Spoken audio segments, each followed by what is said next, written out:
prefer contracting over full-time employment. Now, I've done contracting for years. I mean, probably since, well, about 14 years in many ways. Although I was on the books this year, but I'm going to be removing myself very soon. Um, the reason I like contracting is I can travel. I can also focus because it's contract based. So a contract's only supposed to last 30 days, 90 days, whatever. That's your focus. Get the job done in its time scale and then leave.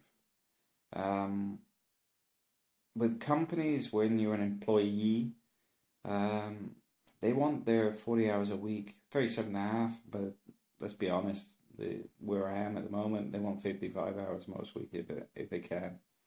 Um, the joke being somebody was actually asked to work Sundays.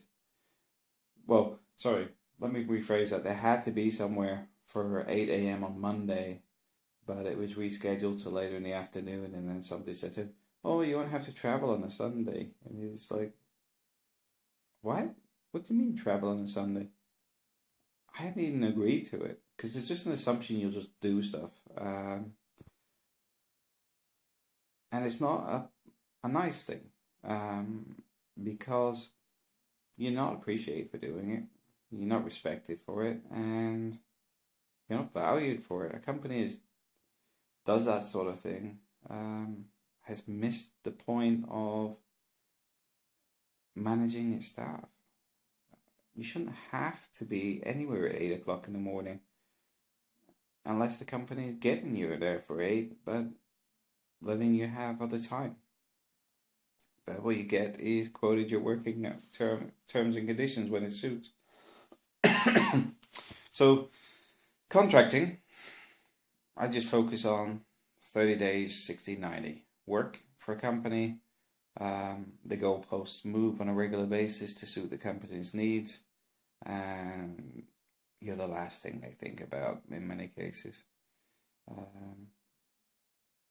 Yeah, I know some companies don't appreciate when people like me actually say it as it is, but it is. It's exactly like that. When people talk about, oh, you left early yesterday. Yes, I did, because I worked at home for an extra couple of hours. Um, I get home before the rush hour, or what's happened to me before is we were having to pick a team of guys up on the way to work. And when I say on the way to work, it's like driving through a town, past where you're working, same distance again, which is about 10, 15 miles, picking the guys back up and then bringing them to the site.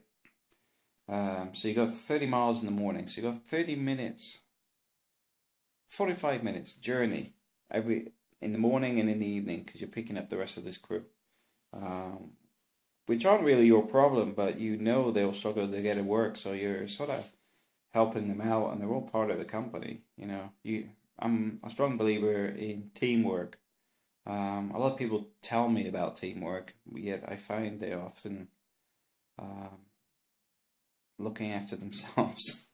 When they say teamwork, they're on about dumping work on you. But anyway, so we'd get there like 7 a.m. People would roll in at 7:30 because that's their contract time. Because we were already on site, we had stuff to do, you know. But then people start going, hang on, what are you leaving at this time for? It's only 5 p.m. or 4:30. Because we start early, we're in at 7 on site, and we've actually been driving for nearly an hour before that, picking up the guys from sites. But, you know, it's like, oh. But they've missed the whole point. The hours are irrelevant. It's productivity is important. I've known contract managers that'll sit there all day because they're on an hourly rate. the productivity out of them is very low, because they're paid per hour.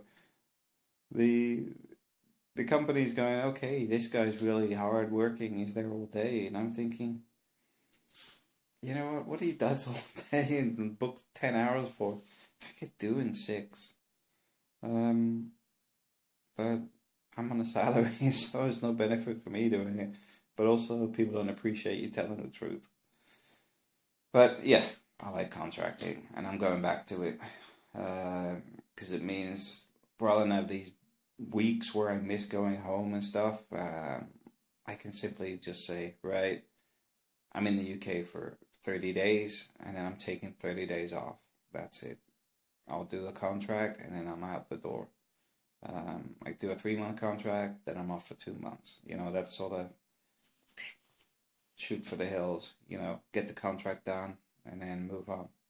Because if you're good at what you do, you need to understand that companies don't like telling people what they're worth. You decide what you're worth. If you ever read Rich Dad Poor Dad, you'll hear the rich guy is not as educated as the poor dad. But the point is, people set the levels they will work for, and often people are underselling. I'll give you an example. How much do you think you're worth? How much should I pay you? And you'll think about it, and you'll think, well, I don't want to overcharge, and I don't want to. So you end up underselling yourself. I remove myself from that nonsense. I know exactly how much I'm worth. Some people try to undervalue me. They're trying to do it at the moment. But at the same time, I take it on the chin, but it doesn't mean I have to take it, put up with it. I'll just go, fair enough. There's plenty of other people out there.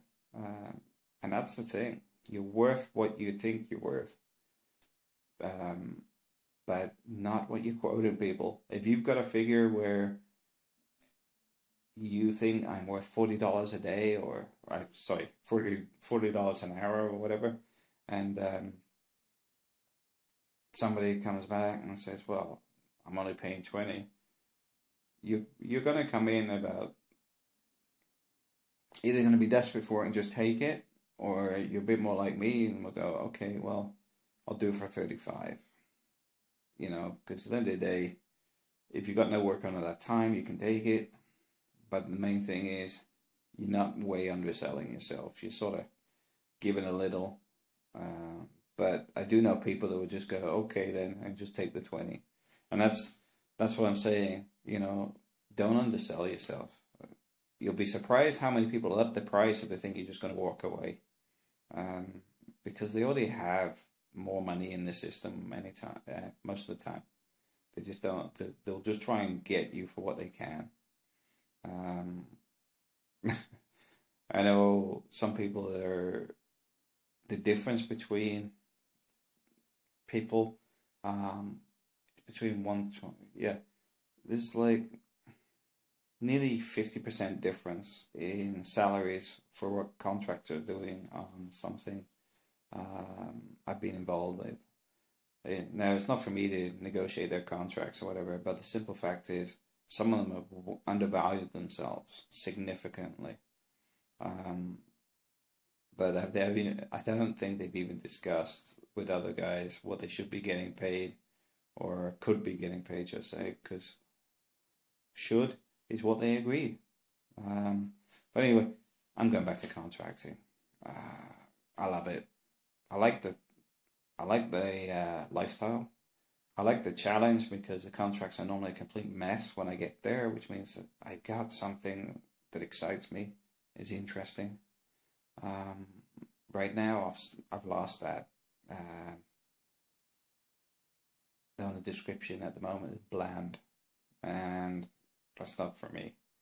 I've got 10 years to do till I'm retiring, and if I don't do it now, you know, get the pace up and into something I want, then it just will never happen. So that's why I'm making the commitment at the moment to move on. Anyway, thanks for watching.